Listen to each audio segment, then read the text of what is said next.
Salut tout le monde, j'espère que vous allez bien, c'est Loïc de la chaîne Gata Volgar, bienvenue dans cette nouvelle vidéo. Aujourd'hui, on se retrouve pour le débrief du match Stade de Reims-Paris Saint-Germain, c'était une rencontre qui comptait pour la 10e journée de Ligue 1 Uber Eats, match nul 0-0 au stade Auguste Delaune. Au classement, pas de changement, on reste premier avec 26 points en compteur, 8 victoires, 2 matchs nuls et 0 défaites. On compte seulement un point d'avance sur le nouveau dauphin de cette Ligue 1, le FC Lorient. Et on compte 3 points d'avance sur l'OM, troisième qui sera notre prochain adversaire en championnat. Alors, pour analyser ces 90 minutes, pour parler du contenu de cette partie, dans l'ensemble, ça a été un match décevant de la part des hommes de Christophe Galtier, pas grand-chose à se mettre sous la dent.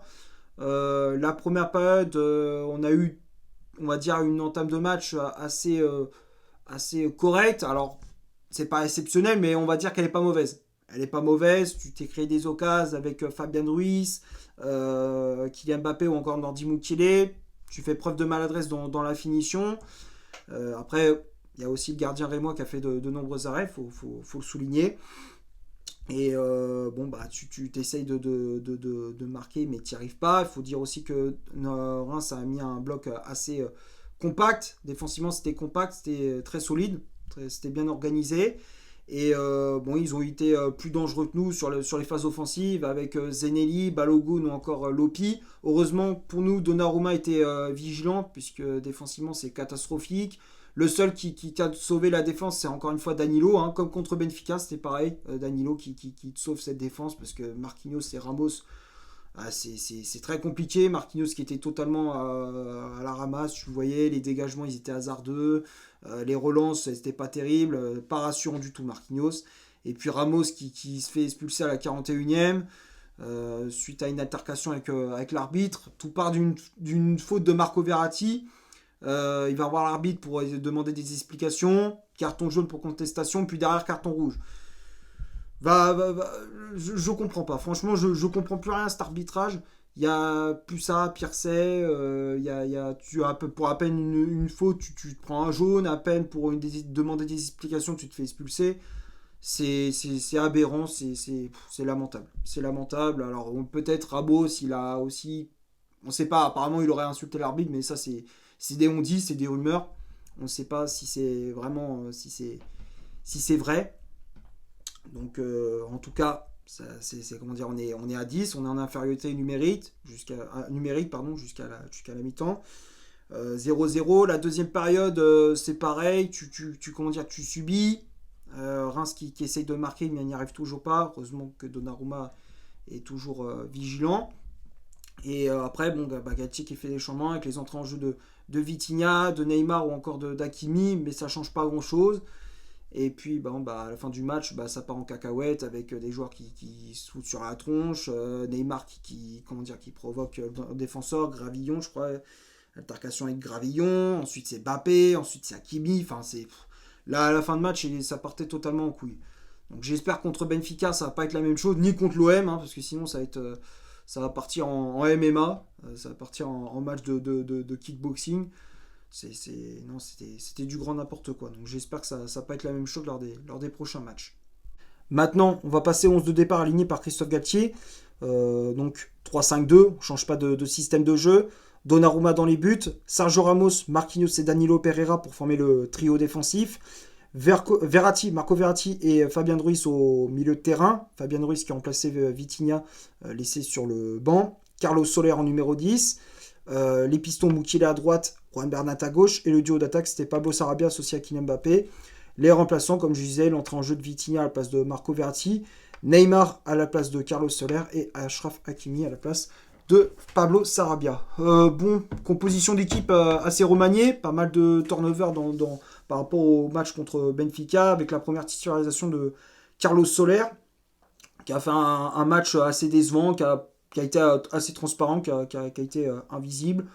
Pas un super match. Il y a eu la titularisation aussi de Juan Bernat, de Fabien Ruiz ou encore de Pablo Sarabia. Non plus qui n'ont pas fait de grosses prestations. Les seuls qui ont été bons pour moi sont Donnarumma et Danilo. Mais je pense que ce sera pour le match de Ligue des Champions. Je pense qu'il va remettre l'équipe type avec Vitinha au milieu de terrain. Peut-être Messi, je pense qu'il sera forfait. C'est ce qu'il disait. Apparemment, il serait peut-être forfait pour le match. Donc on verra peut-être Sarabia aux côtés de Mbappé, Neymar en numéro 10, ou on verra. Enfin, je pense qu'il va remettre l'équipe type, à part un ou deux changements dans le 11 de départ, mais pour les suspendus ou les blessés, mais je pense que ça va être l'équipe type. On va parler des chiffres de cette rencontre. On va commencer par le stade de Reims. 37% de possession de balle, 7 corners, 15 tirs au total, donc 4 tirs cadrés, 3 hors-jeux signalés. Et côté parisien, 63% de possession de balle, 3 corners, 9 tirs au total, donc 3 tirs cadrés, 0 hors-jeu signalé. Donc quand on regarde les chiffres, alors oui, la possession de balle était en faveur du Paris Saint-Germain, mais on a bien vu les 3 quarts du temps, c'était de la passe à 10, pas beaucoup d'occasions. Peut-être en fin de match quand Neymar est entré en jeu, mais sans plus quoi. Il n'y avait pas grand chose à se mettre sous la dent. Et côté Rémois, c'est vrai, ils auraient pu faire la différence parce qu'ils avaient pas mal d'occasions, mais c'est vrai que déjà ils étaient tombés, comme je disais, sur un très bon Gianluigi Donnarumma et ils ont fait aussi un petit peu preuve de maladresse dans la finition. Maintenant, les tops et les flops, bah, pas grand chose à dire hein, dans les tops et les flops. Enfin, les seuls que je mets dans les tops, évidemment, c'est Donnarumma et Danilo, comme je disais. Donnarumma qui a fait de nombreux arrêts, qui a été décisif, qui a sauvé l'équipe parisienne. C'est d'une part grâce à lui qu'on repart de Reims avec le point du nul. Donc le gardien italien, je mets dans les tops. Et Danilo Pereira, puisque c'est le joueur parisien qui a été qui a été le plus correct, qui a fait de meilleures interventions. Les relances étaient assez propres, comme je disais, de l'agressivité, de l'impact physique. Donc pour moi, les deux, je les mets seulement dans les tops. Après, le reste, pour moi, c'est que des flops. Ramos, il s'est fait expulser. Marquinhos, catastrophique. Il n'a pas été bon du tout. Mauvais dégagement, pas rassurant. Pas du tout rassurant. Verratti et Fabien Ruiz, c'était assez décevant. Carlos Soler, transparent. Pour une première titularisation, il a été transparent. Après, c'est normal. Bon, comme je dis, il n'avait pas tant de jeu, il n'y a pas d'automatisme. Donc forcément, bah, c'était compliqué pour lui de s'illustrer.